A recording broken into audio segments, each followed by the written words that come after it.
Hi everyone, thank you for participating in Pinnacle's first annual virtual symposium on best practices. I know the team has worked very hard to put some great content together and we're excited to be a part of it. For some brief introductions, this is Drew Hoffman. I'm a director with Pinnacle Healthcare Consulting, and I'm joined with Allison Carty, who's also a director with Pinnacle, and Doug Lopez, who's the senior manager for physician compensation, productivity, and payroll at Cedars-Sinai Medical Care Foundation. Today, we'll be presenting on compensation considerations for superstar providers. Next slide. So here we have the agenda for today's presentation. We're going to start with introductions and definitions and just say exactly what we mean when we say a superstar provider. I'll be presenting the first section on fair market value and compensation design issues for superstar providers. I'll then hand things off to Doug to discuss his perspective on superstars from inside a health system, and Allison will bring us home with a discussion and best practices for auditing as it relates to superstar providers. This is a pre-recorded presentation, but Allison, Doug, and myself are online and available to answer questions in the chat, so feel free to type questions as they come up, or let us know following the presentation if you have any questions or requests for additional detail, and we'll be happy to get back with you. Next slide. So part one, introduction, what is a superstar provider? Thank you. We wanted to start up top and acknowledge that the definition of a superstar provider will vary depending on who you ask. These differences will be driven by unique perspectives and goals of the individual. An example of this, if you were to ask a hospital CFO or a chief quality and patient safety officer to identify who they felt were superstars within their own organizations, you could potentially end up with two very different groups of providers on your hands. This dynamic even exists within Pinnacle. I work on the compensation valuation team and have been engaged on projects related to value-based care alongside our strategy team, and even consultants in different service lines of the same organization had different perspectives on who they would consider a superstar. Importantly, we're not saying any one perspective is right or wrong. We just wanted to reinforce that the concept of a superstar is subjective and that there are multiple ways that a provider can contribute significant value to their organization. We've listed a number of factors on this slide that typically differentiate superstars from their colleagues. These factors can include high productivity, super specialization, lots of disproportionate coverage, significant leadership positions, and on and on. This list certainly isn't exhaustive, but we felt it did a nice job showing ways that providers could contribute strong value to their organizations. Any one of these qualities could qualify someone as being a superstar, but some even have multiple characteristics listed on this slide. Next slide. And now what we're showing here to sort of reinforce this idea is the results from a survey we conducted in partnership with the American Association of Provider Compensation Professionals. This is an educational and networking organization comprised of professionals within healthcare provider organizations that oversee physician compensation. When we developed the questions on the survey, we attempted to distill the qualities listed on the previous slide down to a more manageable list and identify what's the first thing that AAPCP's members thought of when they identified superstars in their own organization. As you can see, of the 18 responses, the majority responded with high productivity as a factor that differentiates superstars in their organizations, or at least in their personal role. This makes a lot of sense for the survey sample. Healthcare is very much still fee-for-service in many areas, and high productivity should translate to stronger collections, which can be crucial to hospitals and health systems facing increasing financial pressures. Next slide. So now that we've identified what makes a provider a superstar, we wanted to take a step back and talk about why compensation is so important for these individuals. As much as some may hate to admit it, and especially hate to admit it in healthcare, compensation is a very powerful driver of behavior and something we need to be aware of. The qualities listed on the previous slides are extremely valuable to healthcare organizations, and we want to make sure that organizations are appropriately rewarding those activities to keep superstars happy and prevent them from potentially leaving and taking all the value they create away with them. Another reason it's important to focus on compensation for superstars specifically is that organizational standards may not fit. there's a good chance that broad policies such as productivity thresholds or caps on activity could have unintended consequences given how different performance is for these individuals. In the worst case, these standard policies could create a disincentive for providers to do what makes them special. We also wouldn't be very good valuation consultants if we didn't mention that higher payments to individual physicians translates to increased risk. We'll go into that in more detail on following slides. And finally, as the industry moves away from fee-for-service, the link between productivity and reimbursement will be less direct. Different characteristics will drive stronger financial performance in a value-based environment, and the definition of a superstar, as well as the activities you'll want to encourage through compensation, will change as a result. Next slide. All right, now that we've given a little more definition around the concept of a superstar, or at least our definition for the purposes of this presentation, we're going to transition into fair market value and compensation design section of the presentation. Now, the goal here is twofold. One is to help identify fair market value and compliance issues related to payments to superstars, and the second is to get ahead of those issues moving forward through compensation design. Hopefully, the information in this presentation can be a starting point to improve processes and streamline engagements for third-party FMV reviews or internal processes. Next slide. Fair market value is a central focus for all provider arrangements, not just your relationships with superstars. It's hard to keep up with all of the Stark and anti-kickback violations associated with payments outside of fair market value. Many of these are also whistleblower claims. Just a couple of the most, some prominent recent ones we wanted to point out. Sutter Health recently settled in 2019 for $46 million. This was mostly related to payments to a group of 3 cardiovascular surgeons that were determined to be inappropriate. Wheeling Hospital in West Virginia settled for $50 million in September of 2020.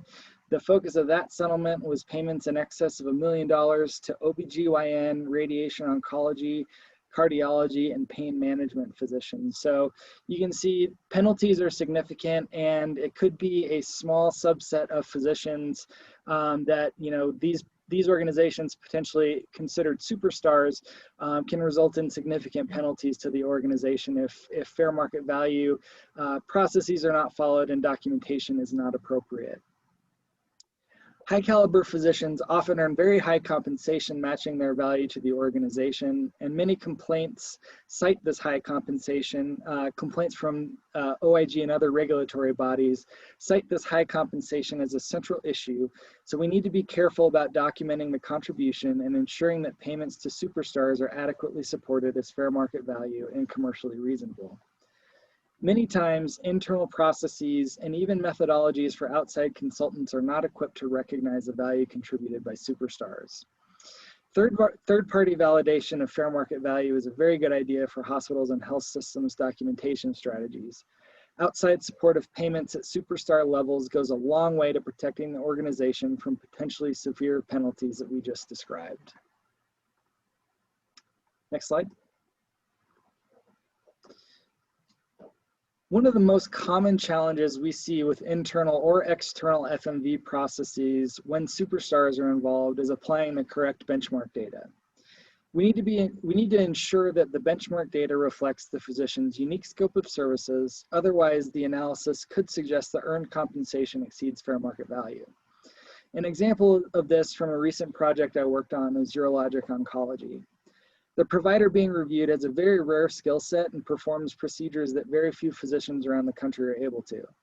The published surveys we have access to report information on the broader category of urology, but we don't have a meaningful sample of urologic oncology specific data.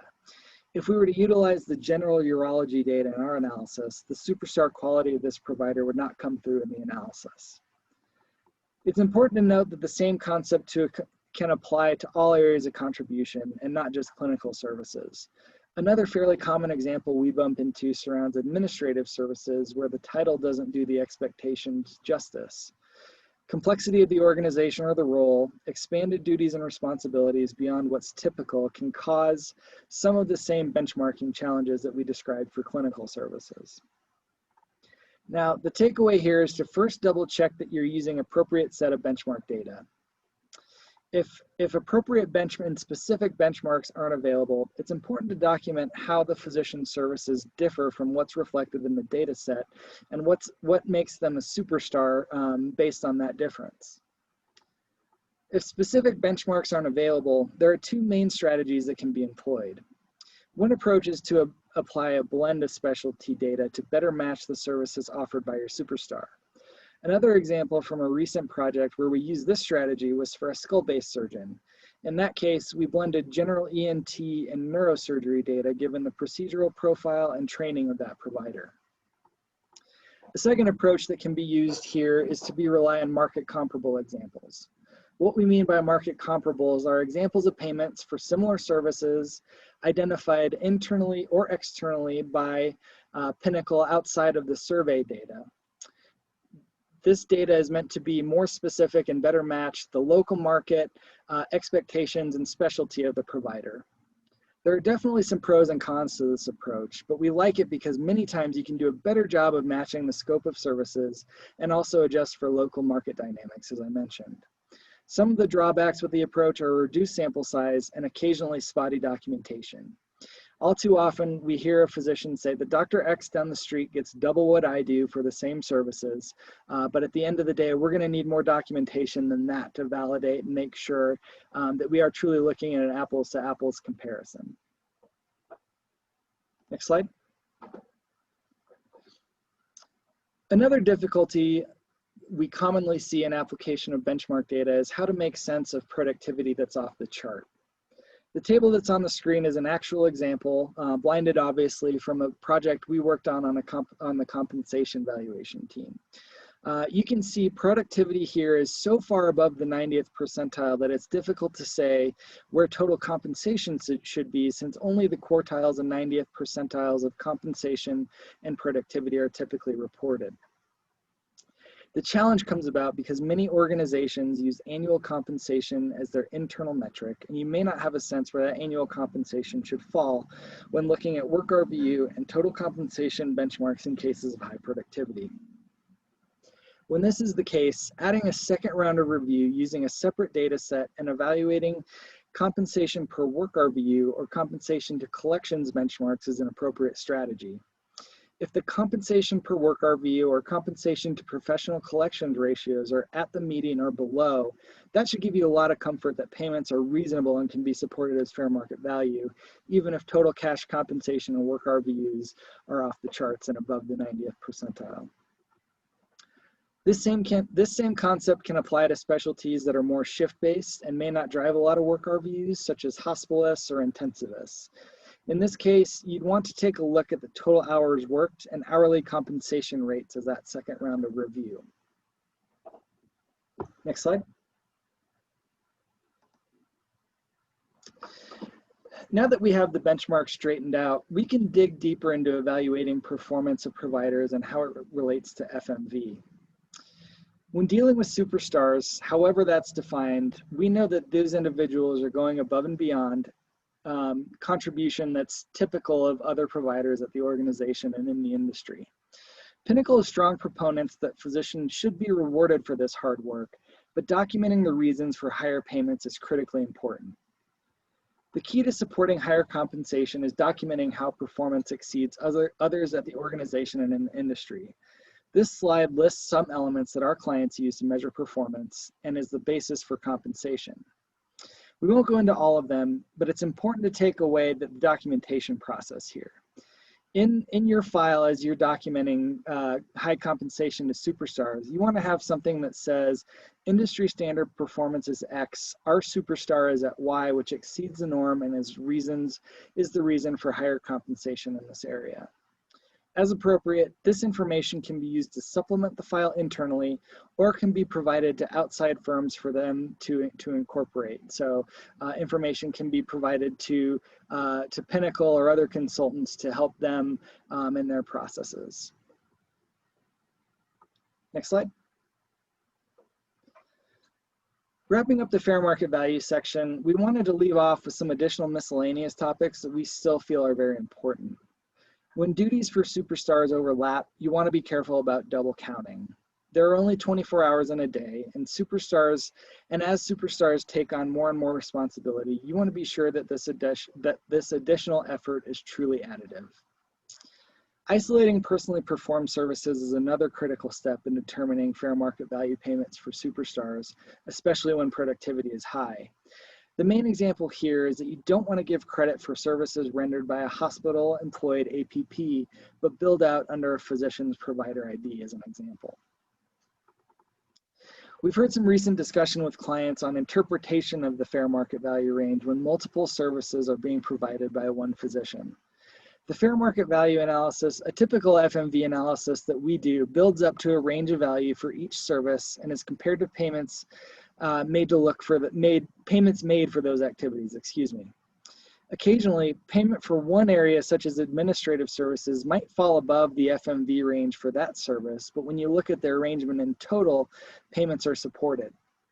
In this case, Pinnacle would support all payments in this relationship as fair market value, even though the administrative service payment fell above the range in this specific example. Finally, Pinnacle would suggest that internal and external FMV analyses for superstars be refreshed more often than your standard arrangements.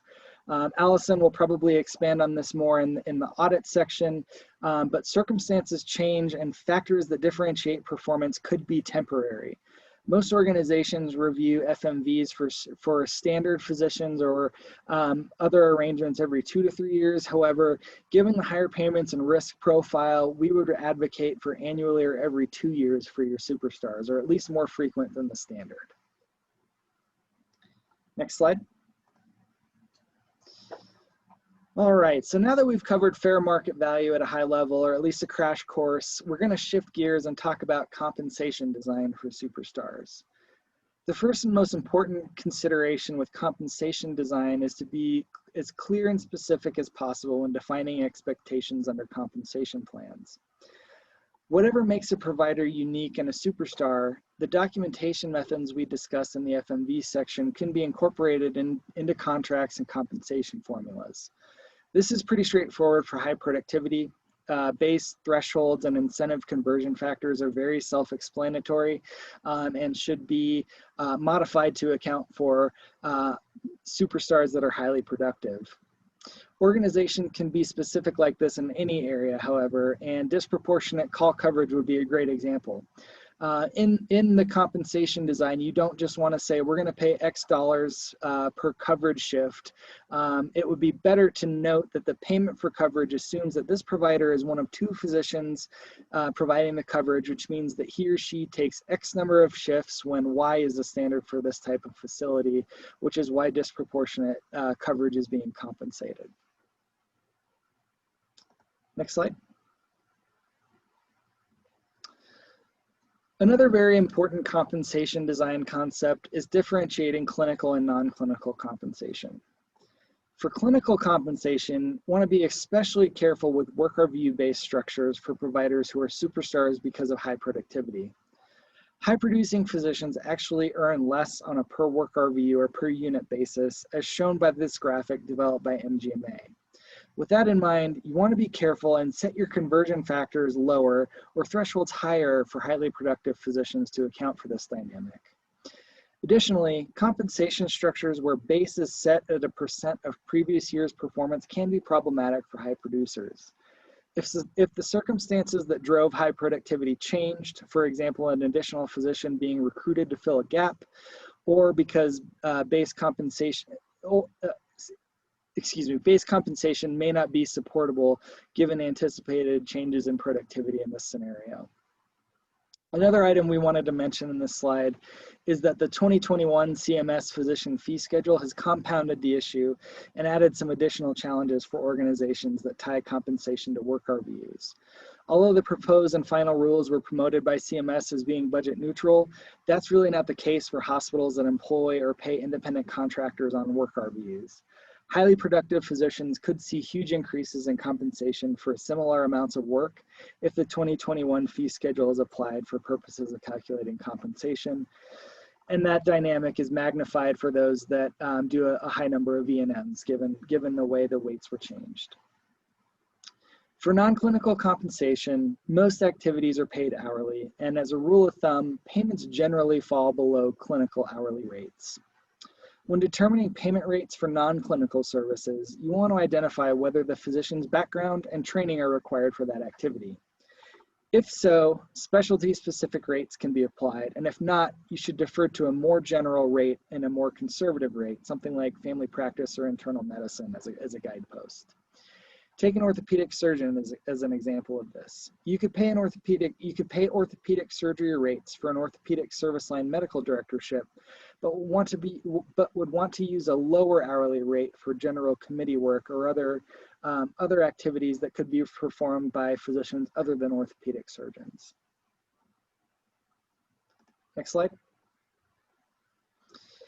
And the last item we wanted to talk about in this section from a compensation design perspective is caps on activity. Now, generally, I'm personally, and I know others in the organization, are not in favor of implementing caps for superstars on clinical services and productivity, since it can take away incentives for the behavior that makes them special. However, it is important to consider burnout, patient satisfaction, and quality outcomes when evaluating whether limitations on clinical activity should be implemented. We also recognize that organizational policy may require caps and that it's often appropriate to cap non-clinical activity that's paid hourly. We wanted to point out that there's a few different ways to cap compensation through hard and soft caps. A hard cap means that the organization is saying, we're not going to pay for any activity beyond a certain threshold, end of story. And a soft cap means that you're going to hold back compensation until we get internal or external validation that payments above our threshold can be supported as FMV. Both may be appropriate in different circumstances. Organizations just need to be thoughtful in how they're introduced to the compensation plan and how they're administered. Finally, if you're going to introduce caps on compensation elements, it makes sense to create an exceptions process that can give flexibility with superstars. Organizations should define what specific factors would constitute an exception to the cap and what documentation might be needed to support the process for the file. It's important to track this over time as well. You don't want to get in a situation where the majority of your arrangements are falling under the exceptions process. It really should be unique scenarios with a small subset of arrangements qualifying for the exceptions process. Next slide. And with that, I'm going to turn it over to Doug to give his perspective on considerations from inside a health system. Hello, everyone. Thank you, Drew.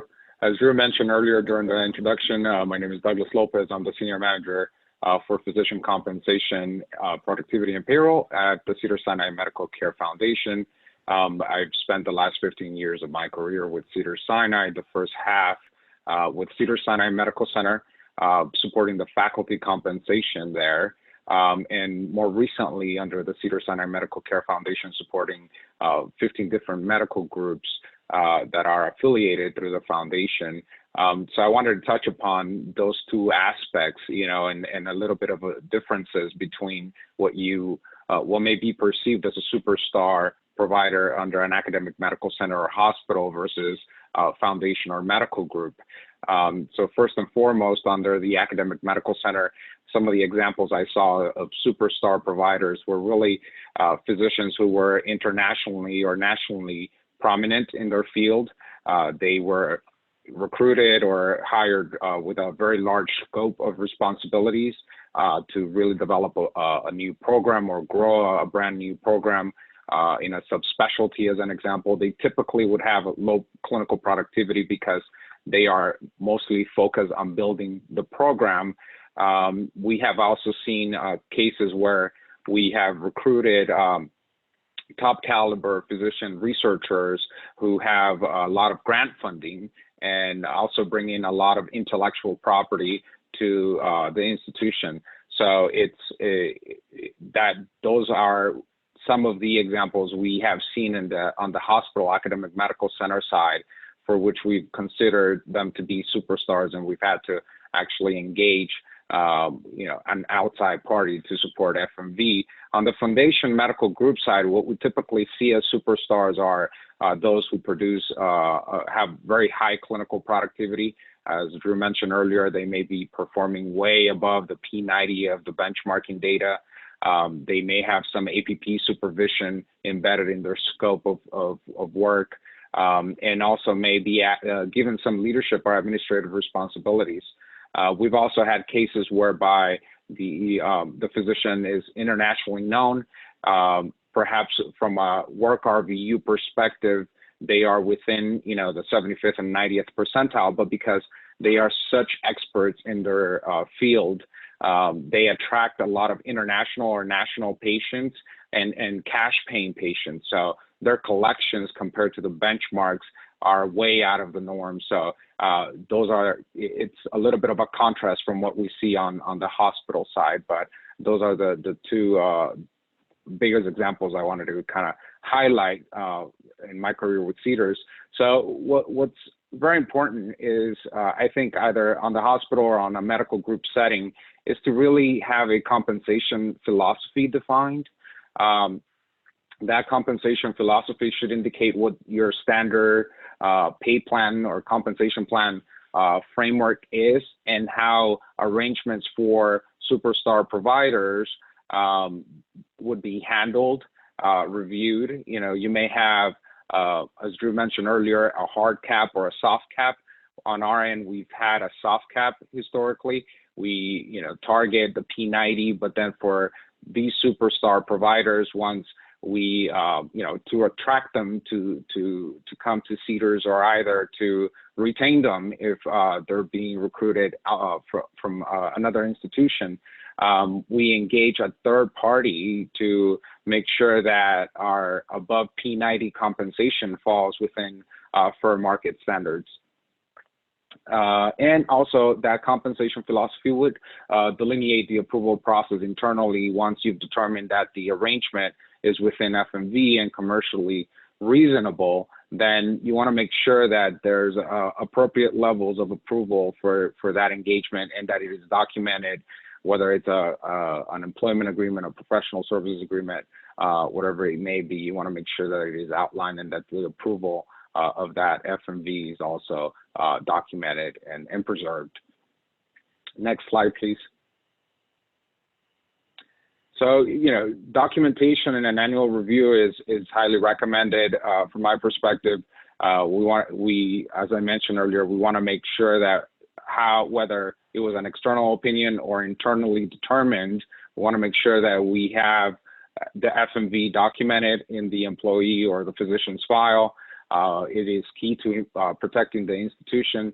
We also conduct annual reviews for those superstar providers to make sure that the original facts for the FMV are still true. And if not, then we also want to make sure that those facts are updated and FMV tested again, to ensure that we're not falling out of those guidelines. Also, we have seen, over year, sometimes the market data changes for certain specialties. Certainly with the new, 2021 CMS changes, that has impacted a lot, especially the superstars who are superstars based on their high RVU productivity and are being compensated on a per RVU rate. It has certainly impacted that. So we want to make sure that, we're not only looking at the original facts that supported the FMV when the arrangement was made, but also that the market data is supportive of such arrangement. And if not, well, issue amendments, speak to the physicians. In exceptional cases, the market data, and Drew alluded to this from a Pinnacle standpoint, but the market data may not support such a level of compensation for a really high caliber physician with multiple roles. And in those occasions, we have, done internally or through an external partner, an external consultant such as Pinnacle. We've conducted, published 9-9 form research. Sometimes the external consultants would also have their own databases that will be a better match to the unique position situation of that superstar provider. So that is also something that we have done in the past. And I want to make sure that, some other considerations that I wanted to highlight, because we have run into issues all these past years with every single one of these items. The first one, for those that are, high clinical producers, high RVUs, you want to make sure that you're doing frequent billing audits to ensure that they're billing compliantly and that they're not churning patients either, right? That, all the levels that are being selected are appropriate. The documentation on the chart supports the level of coding, just to make sure that, those RVUs aren't artificially being inflated just to attain a higher level of compensation.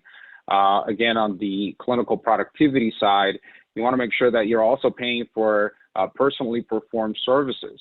We have many physicians who engage, have an APP in their practice and are doing a lot of split share visits or incident to visits. Many of our providers have a team-based model whereby they're working with their APP and seeing the patient at the same time with their APP. So we want to make sure that we're always paying the physician for what he or she performed. And then separately, we have also been able to support either, an APP supervision stipend or a percentage of the APP RVU split share visits. But again, all of this has to be supported with the market data. Fortunately, some surveys do provide that type of benchmarking information on APP supervision stipends or percentage of split share visits that may be of the RVUs that may go to the physician. So just a word of caution on that, just to make sure that everything that we're paying for from a clinical productivity standpoint can be supported. The other common issue we face is the compensation stacking, or the impossible day, where there's providers that have multiple roles. They may be high clinical producers, but they also have a leadership FTE, and you almost run into these questions where how can this physician do it, right?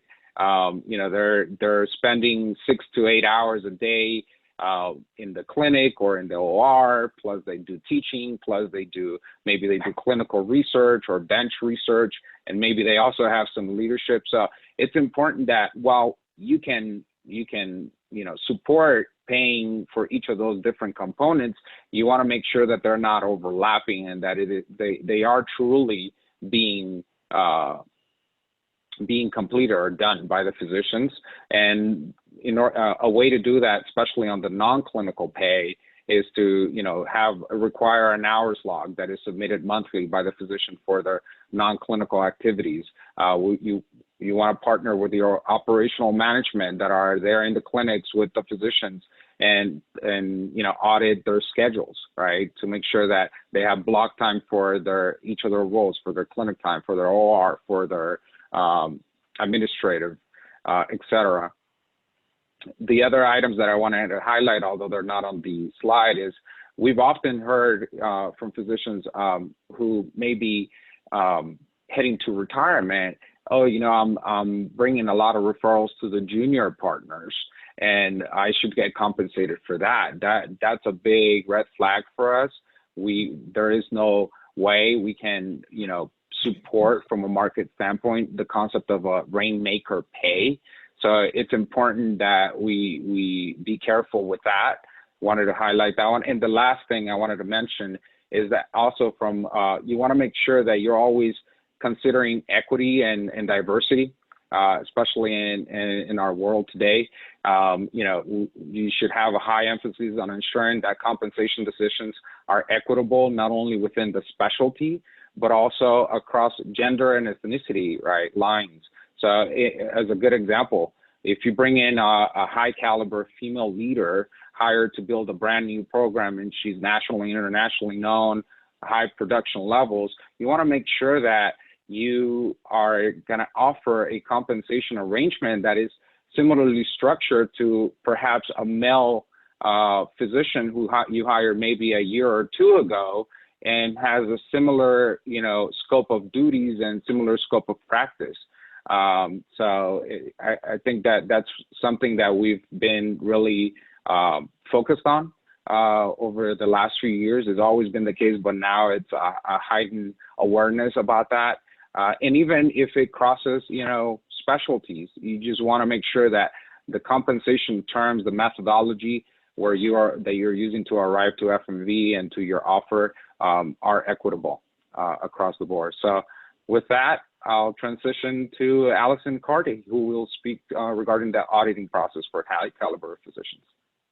Yeah, thanks so much, Doug. And that's actually a great segue. I know you mentioned, and Drew did too, and I'm going to kind of hammer the point home regarding a couple of concepts. You'll hear me use the words documentation and overlap a lot in this section.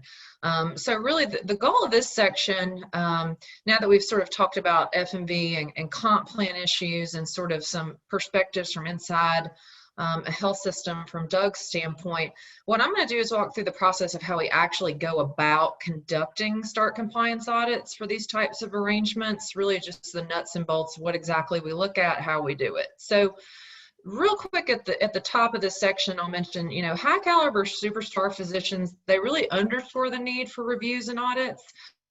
Drew and Doug both mentioned this, but I'll reiterate, again, because they're highly compensated, or fall outside normal physician performance, you really need to take care in the contracting and documentation process to manage any additional risk that may be posed. Next slide, please. So planning the audit, and I'll mention, I do have a sample audit plan, happy to send that out. If you will, we're linking some resources, a couple of checklists I'll mention in this section, but happy to send out that audit plan too if you want to reach out after this presentation. But real quick, just walking through planning the audit, the scope of the audit, it'll depend on a number of different factors. So the size and complexity of the organization obviously will have an impact. So different health systems engage in various types of arrangements with physicians. Some are simple employment medical directorships, but of course, we're seeing, all types of new types of arrangements out there. The last few years, we've seen a lot of clinical co-management. Now we're seeing more value-based and efficiency programs, and of course, virtual care in the wake of COVID. So we're seeing all types of arrangements out there, and based on the scope and complexity of the services, as well as the degree of physician integration within an organization, will affect the actual scope of the audit, and how many agreements the auditor will want to look at, and what depth they want to go to, and whom they need to talk to. So if an organization's already been through an audit process and deficiencies have been found, that may affect where the auditor may want to look specifically. They may want to focus on a specific area. If an organization has not had this type of audit in the past, it might be more general. Of course, if there's changes in operations, if leadership has changed, we may focus on the processes associated with the roles and responsibilities of those individuals. For instance, leaders of a medical group. Previously recognized deficiencies, that's also important to mention, and other circumstances that can actually occur during the process of an audit. So if something comes up like a specific issue, the scope may change and we may focus in that particular area if we find a deficiency as part of that process. Next slide, please. So the auditing process, it obviously makes sense. First, you're going to compile a list of all the executed contracts with physicians. And again, depending on the size and complexity, that can be anywhere from 100 contracts to hundreds of thousands. It really just depends on the entity that's being audited. But why that's important is it will obviously affect the sample size of the agreements that we're going to be picked to be subject to the audit. So we generally, don't like to go below a minimum of 20 contracts for any entity. Generally, the minimum's 10%. But so if it's a small organization, they only have 100 contracts. 10% is only 10 contracts. So we'll probably start with 20. But again, 10% is the general rule. So if it's 1,000 contracts, we'll generally look at around 100. So that's going to be spread over the different sizes, and that could also actually vary too, depending on the complexity. So just as an example, if an entity has 500 physicians, 250 are hospitalists, 250 are primary care doctors, and every contract's similar, they're on a standard compensation plan, you may adjust that down to 10%. from the 10%. Now, that's typically not the case with superstars, but I do want to mention that just from a general observation standpoint. And in the reverse, you know, if it's 500 contracts and they're all very different, or there's a lot of nuances or factors to consider, like in the case with superstars, you may want to adjust that 10% up. I mean, ultimately, you're trying to create a sample that will give you an idea of what the overall issues are within the total set of information. So once you have the contracts you're going to be auditing, then you need to set up a schedule of those individuals that need to be interviewed. I'll talk about this in a little more detail in some of the next slides, but you know, we generally interview general counsels, vice presidents of any medical group, maybe a COO, anybody that's involved in negotiating or signing contracts, whether it's HR. Of course, you know, there's people in finance generally involved, and it's not always the CFO controller, although they often are involved. But there may be people involved in coding or calculating work RVUs, and obviously that can flow to the physician, especially high producers. So we may want to talk to all of them. So then we compare our interview notes back to the contracts, and we want to make sure that what the physicians are actually doing is what's required in the contract. Especially with superstars, they're doing maybe a lot of different activities. So if there's activities that they indicate they're doing that may not be in the agreement, we're going to look for that as well.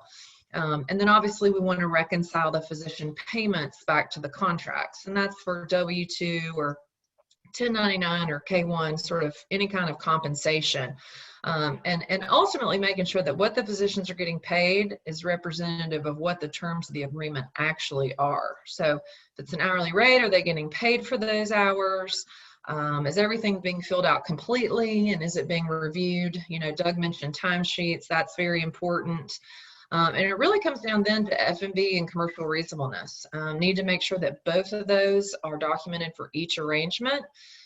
It's not required that you get an outside independent third-party opinion for every agreement, but there needs to be some form of documentation. So we'll be looking for, are you doing a good job of documenting that? Are you accounting for information correctly? If you're looking at benchmarking surveys, are you filling out a commercial reasonableness checklist? Those kinds of documentation become very important. Next slide, please. Common physician arrangements. We've got several listed here. Drew mentioned these, and you know, we've got these listed here, but really what we're trying to understand with any types of arrangements is through those discussions, you know, in the interviews, is what are the provider doing, what are they receiving, and is it all documented, and is the compensation being paid appropriately? One other thing I'll mention here that we're commonly looking for, again, whether it's through the valuation process or the audit process, is making sure the services required of the provider aren't overlapping. Doug and Drew both hit on that. It's very important, especially with superstars. So for instance, you know, if a physician is, you know, serving in a leadership role, is there duplication between that and maybe a clinical co-management agreement? Need to make sure that's not happening. Next slide, please. So increasingly common arrangements, you know, again, starting to see a lot of newer type arrangements, particularly value-based, virtual care, as that shift has happened from a regulatory sense in the last few years. Once again, I'll mention the overlapping review, just making sure that that's not happening. If the providers are getting incentives for improvements for quality and efficiency within a hospital, you know, are those incentives already worked into an employment agreement? Just making sure that there's no overlap, making sure the documentation is there. So it's so important to consider all of these types of arrangements and the different components. Next slide, please. Interview planning. When planning for the interviews, you know, again, I mentioned sort of we're talking to a lot of the different executive staff. We're going to be trying to understand what's the strategy, what are people trying to achieve through the relationship, are they achieving it, are they doing it in a manner that might take into account the volume or value of referrals. That's of course the big Stark issue from both an F&B and commercial reasonableness aspect. And then very importantly, making sure the documentation is there to support why this is appropriate, regardless of the volume or value of referrals. So what's the strategy? Again, how is it documented? Clinical co-management, for instance, is a great example, or a medical director or a leadership position. As Doug mentioned, it's not a process where someone says, oh, this doctor refers us a lot of business, so we want to make him a medical director or enter into a clinical co-management. It's more, we need this medical director for legal purposes, or we need this leadership role to improve the operations of a service line, to improve quality. And then this is the person to do it. You know, he or she's well known, well respected, very well published. And then who goes out and approves that person? And it shouldn't always be the person who has the vested interest in the entity. You know, your staff at a hospital, they've got financial incentives to manage their departments effectively, but they shouldn't always be the sole selector or approver of the person filling that role or entering into those relationships. Really, you know, we always try to hope that there's going to be a checks and balances there in an appropriate review process. Next slide, please. Reconciliation of contracts, as I already mentioned, so making sure what the provider's doing lines up with what's actually required in the agreement, or understanding what they're receiving and making sure it's consistent with the contract. Want to make sure we finish on time here. So I won't spend a ton of time on these cases, but real quickly I will mention the Carlisle case, for instance. You know, that has to do with the use of office space. So if physicians are using office space and providing professional services, are they providing compensation back to the hospital for the use of that space? Or even if they are compensating for the space, but they're getting use of staff and supplies, are they compensating for that as well? So again, making sure we understand what's actually being done, what's actually being used, and who is appropriately paying for what components. And that leads into payments for services not actually provided. This was a case in which cardiologists were engaged for academic services, but they were never actually asked to provide those services. So it was deemed not F&V because the services weren't provided. So a couple of considerations there. Next slide, please. Commercial reasonableness, a couple of factors to consider, and I mentioned our resources tab. If you check there, I do have a commercial reasonableness checklist for items to consider. But just from a very high level here, you know, I'll mention, you know, it's some of these questions listed on the slide, just some of the basic commercial reasonableness questions. You know, the key questions: why? You know, why are these services required, and why is this provider the one to provide them? We've got the Hebrew Homes Health Network settlement listed here. That has to do with engaging more medical directors than were necessary to provide the services, so it was deemed not commercially reasonable.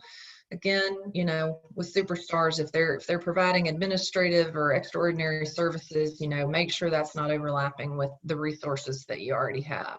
Next slide, please. A couple other things specifically related to superstars and commercial reasonableness. You know, again, they're often highly compensated, so I want to make sure that factors like patient demand, quality of services, lack of duplication are all thoroughly documented. Doug also mentioned the impossible day study. It's very common to need to document that with superstar providers. You know, if they're providing numerous or extraordinary services from a production standpoint, you know, is it possible? You know, feasibility becomes a question. In addition to feasibility, you know, another related consideration is sustainability. You know, could it lead to burnout? So want to make sure that you're kind of considering those things and obviously documenting appropriately. Next slide. Other terms and necessary steps. Drew mentioned compensation structure, and so did Doug. Again, complexity may dictate how duties are separated. Again, it ideally operates in a checks and balances. So I want to make sure that the person or people negotiating don't necessarily know the benefits on the other side of the equation. Got a couple of other cases here, Adventist and Broward, where compensation plans are tied back to the success of a hospital department. Drakeford and Toomey, where professional collections needed to be considered. You know, there certainly are exceptions to every rule, but again, need to make sure it's appropriately reviewed, appropriately documented, and making sure those things are considered. Very quickly, I'll mention looking at the length of your F&V opinion versus the length of the contract. You know, a lot of times we'll see contracts with a 5 or even 10-year term. F&V opinions can be 1, 2, or 3 years generally, particularly if the agreement is very nuanced. and so therefore it may have an expiration date. It doesn't mean the contract's no longer at fair market value, but it does mean that you need to be documenting and confirming its F&B once the opinion's expired. And again, can do that through a third-party opinion or through internal documentation. Next slide, please. And I will wrap up this section. So effective compliance program, making sure you have all of this worked into your compliance plan. So there's a few steps here to make sure you have an effective plan. Training and education, extremely important. As I mentioned, the scope of the audit may change if you have new people. I want to make sure all those new people are trained and educated in negotiating, documenting, understand the nuances of the STARK law that affect their day-to-day work. Lines of communication, internal monitoring and auditing. Obviously want to enforce standards through well-publicized disciplinary guidelines. And of course, responding promptly to detected problems and undertaking corrective action if something falls out once the review is done. And I'll mention here too, in addition to the commercial reasonableness checklist, we also have a provider compensation policies and procedures checklist. And that can be helpful, again, particularly with superstar providers where there's a little more compensation and therefore risk involved. Next slide. So with that, I'll wrap up, try to end on time here.